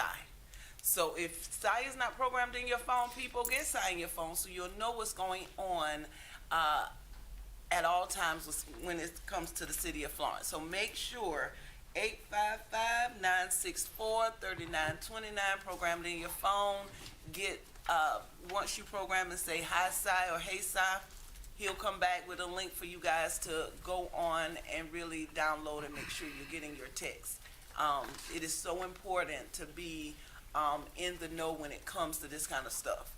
Especially when it comes to the city of Florence and everything that's happening. So we want everybody to be in the know. We want to keep you in the loop. So that's why it's so important to download our AI-powered chat box. So please, so since July, SI has engaged with a total of 435 residents with a total of over 1,000 communications. So we want to encourage it. We want to get this number to grow. We're paying for this service to help you to be transparent, to make sure that you understand everything that goes on in the city of Florence. So please, please, please make sure you do it. Also, City U, fall application is now open, and the deadline is September the 8th. So remember, if you want to sign up for City U, the last day is September the 8th. This time they are going into a 7-week course. To make sure that you get all of the pertinent information you need and to understand the interworkings of the city. So this is very important, and it provides a behind-the-scenes look at the daily operations, and classes will be held on Monday evenings, and classes start September the 16th, and they end October the 28th. So you can always go to thecityoflorence.com or call 665-3113 for more information. I'm glad to say that we did our resolutions for the National Healthcare Center Day and also for Black Business Month, but also August is known as National Dog Month. And also Women's Equality Day is August the 26th. So be mindful of that. And if you have, we're going to start, Mayor, also, even when it comes to those drains, because I've been noticing a lot of people when they cut around these little drains and stuff, debris gets in them. And we truly have to be mindful because that debris will prevent your water from flowing effectively. So we're going to try to do some campaigns so people understand the importance of cleaning out debris when it comes to those pipes, all right? That's all I got, Mia. All right, and just to add to your report for, we've been in discussion about a city youth university. And also, Ms. Pope, she will be in contact with a teacher from West Florence. I have obtained that teacher contact for you, Ms. Pope. So the next endeavor will be expanding the city university to a city youth university. And I've been in communication with the school superintendent, and they've actually going to set some ways of giving the student credit. So Florence, the next step for the CU will be extended to a city youth university. And I like that, Mayor, and I hope it can go. I've been to West Florence. Ms. Lee have invited me to West Florence to talk to their leadership class. So, and it talks about the inner workings of the city council, you know, what government does. So I would love for those kids to be invited to that youth. That would be great for them. Okay, and what's going to occur, the superintendent's already talked with the teacher and communicated. So basically, they've got a criteria for the students who will be able to, come, because it's going to deter transportation, timing, and all these things. But I do have that contact information for you. Good. So, Chairwoman, thank you for that report. I truly appreciate it. Next, we will have a report from the Chair of the Finance, Audit, and Budget Committee. Thank you, Madam Mayor. The Finance Committee, we met on July 31st, and the brunt of our conversation was a more lengthier presentation from the first Cheyenne advisors. Basically, in a sense, when we first got together to review the bond, it was up there. We were anticipating about $537 million. Now it's up, again, as she stated earlier, to roughly $670 million. So that's an additional $138 million, and that's because of, you know, different factors. In the long short of it, economic development costs, and you know, most of these costs were to happen, you know, roughly 8 years out from now, but because of the plan, it pushed everything up as far as capacity wise. And so just wanting the citizens to know that we are heavily invested in updating our infrastructure, expanding our infrastructure to make sure that we can be at the front end of future growth. And so council approved that today, up to $270 million today. And so again, it's making sure that everyone's aware that we are committed to making sure that Florence is ahead of the growth here. And lastly, we went over the monthly report for June with Glenn, who's out there in the back. He's great. We briefly went over it because a lot of the numbers are fluctuating because it is the final month of the fiscal year, and we will readdress that again at the next finance committee meeting. But again, the majority of our conversation was the presentation from our financial advisor. So that will conclude our report at this time, Madam Mayor. Thank you for that report, Chair. Next, we'll get ready to enter our executive session, at which time the following items will be on for executive session. A will be a discussion regarding an economic development project, 30-4-70A5. Then B, to receive legal advice regarding a potential lawsuit, 30-4-70A2.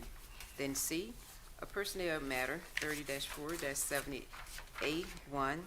And item D, action from the executive session from the special call meeting held at 11:00 a.m. on August 12, 2024, to receive legal advice regarding the PFAS lawsuit, 30-4-70A2. Do we have a motion to go into executive session? So moved. Do we have a second? Second. Any discussion? Hearing none, all those in favor signify by saying aye. Aye. Aye. We're now in executive session.